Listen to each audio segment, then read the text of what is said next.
Magandang araw po sa lahat ng mga manonood. Welcome po sa aking channel. Alam niyo ba, kung nag-retired ang SSS member, may 5-year guaranteed period ang kanyang pension.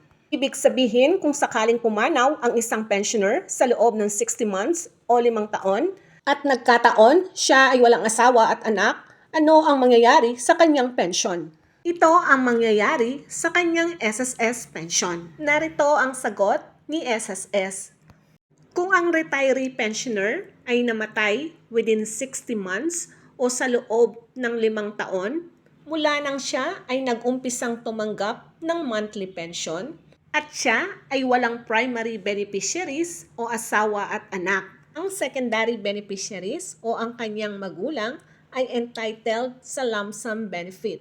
Ito ay equivalent sa total monthly pension katumbas na balanse sa kanyang 5-year guaranteed period, hindi kasama ang dependent pension. Para mas maintindihan natin kung ano ang balance of the 5-year guaranteed period, narito ang halimbawa. Kung ang nawalang retiree pensioner ay may pensyon na 8,000 kada buwan at siya ay nagsimulang tumanggap ng kanyang pensyon sa Enero o January 2025. Namatay matapos ang kanyang 24 months o buwan o equivalent sa 2 taon. Narito naman ang kanyang natanggap na pensyon sa loob ng 24 months o buwan o 2 taon. Kung ang kanyang monthly pension ay 8,000, imumultiply natin ito sa 24. Ang sagot ay 192,000. Yan ang kabuang pension na natanggap niya bago siya mawala.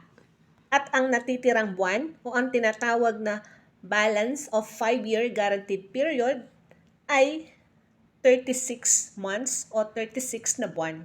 Ima-minus lang natin ang 60 o equivalent to 5 years sa 24 na nakuha niyang pensyon. Kaya nakuha ang 36 months o buwan. Ang ibibigay na lump sum para sa secondary beneficiaries o ang kanyang mga magulang ay 288,000 pesos. Ito ay nakuha dahil iminultiply natin ang 8,000 na buwanang pensyon sa 36 months.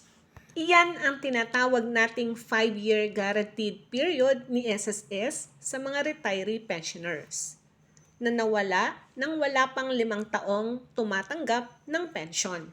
Sana may natutunan po kayo ngayong araw na ito. Have a nice day and God bless us all. Ito po ang inyong lingkod, Pro Information Hub.